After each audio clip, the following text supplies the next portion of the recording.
سلام رفیقریانی، امیدوارم حالت عالی باشه. قبل از اینکه شروع بکنم دمت گرم که اکسپلور گردی رو گذاشتی کنار، با خودت راست بودی، خواستی یک قدمی برای تغییر زندگیت برداری و الان اینجایی و این عالیه.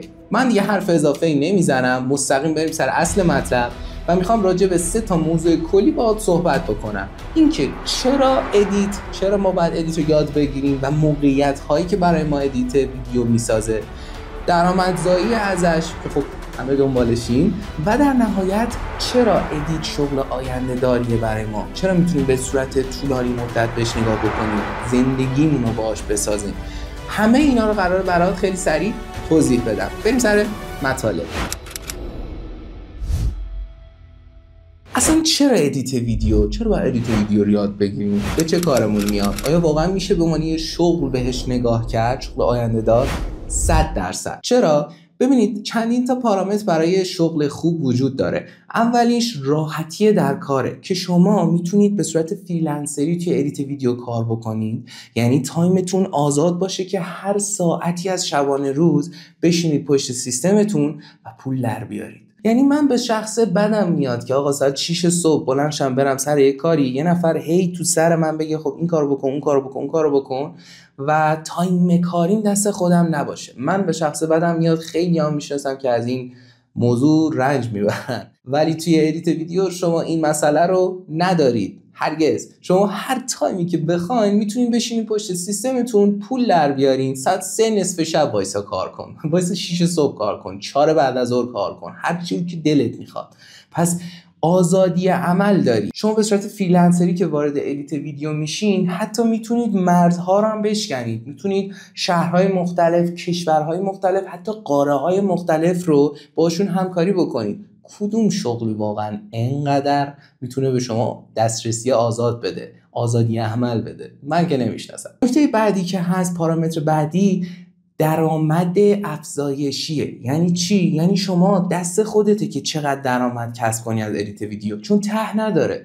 یعنی چی؟ مثلا من با 4 نفر میبندم و در خودم میبینم که این 4 نفر مثلا اگر 20 میلیون شده، بعدن میتونه بشه 5 نفر، بشه 6 نفر. پس دست منه که هر چقدر میخوام اون افزایش درآمد رو داشته باشم. حتی میتونم از یه جا به بعد مشتری زیاد شد رو برندینگم کار بکنم، تعداد کار کمتر بزنم با افزایش قیمت، و اینها همگی برای اینه که شما دست بازه توی ادیت ویدیو و دست خودت کارت، آقای خودتی، خانم خودتی. رفیق، آخر ویدیوها برات یه سورپرایز خیلی خوب دارم که برای کسایی که تا آخر میبینن دیگه امیدوارم دستش نگیری. نکته بعدی که داره و خب خیلی جذابه اینه که مستقیما با خلاقیت شما کار میکنه. یعنی شما حوصلت سر نمیره، یه کار تکراری انجام نمیدی. هر ویدیویی که میزنی داستان خودشو داره و کلی هم سبکای متفاوت هست و هر بار که تو یه سبک جدید رو شروع میکنی یاد گرفتن و اون اجرا کردن، قشنگ یه حس و حال خیلی خوبی داره. یعنی این نیست که مثلا تو هر بار داری یه سری کارهای تکراری رو انجام میدی، یه سری دکمه‌های تکراری رو انجام میدی و خب این جذابه، کار رو جذاب میکنه. چرا پریمیر؟ چرا افتر افکت؟ چرا من باید بیام سمت شرکت ادوبی؟ اول اینکه یک قابلیتی بین نرم افزارهای شرکت ادوبی هست به نام داینامیک لینک. داینامیک لینک باعث میشه که شما خیلی راحت بتونید بین نرم افزاراش سویچ بکنید و هیچ قابلیتی شبیه به این توی باقی نرم افزارا نیست. و خب خیلی از ویدیوها، خیلی از کارهایی که شما تو اینستاگرام، صفحات مجازی و حتی فیلم‌های معروف می‌بینید توی همین پریمیر و افتر افکت درست شدن.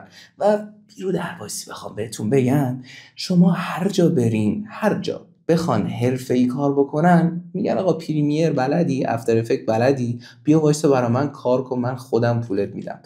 و ببینید، برای اینکه بفهمید چقدر ادیت ویدیو الان شغل پردرآمدیه، چقدر شما میتونید روش حساب باز کنید و آیا واقعا انتخابش به عنوان شغل اصلی زندگیتون یک انتخاب عاقلانه‌ای هست یا نه، به این نگاه بکنید که از بعد از کرونا چند درصد مردم وارد مجازی شدن و چند درصد اونا به محض اینکه وارد مجازی شدن نیاز پیدا کردن به یک ادیتور ویدیو. میبینید که خیلی ارقامش بالاست، یعنی وحشتناک بالاست. شما به محض اینکه الان یک کسب و کار مجازی بزنید، اولین کسی که بهش نیاز دارین یک ادیتور ویدیوه.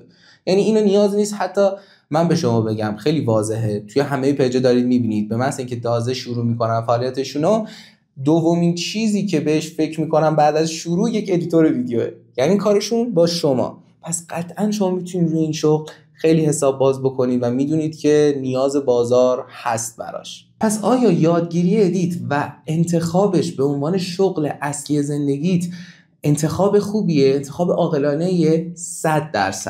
اینو منی دارم بهت میگم که الان 6 ساله دارم این کار انجام میدم و منبع اصلی درآمد من همین ادیت ویدیوه.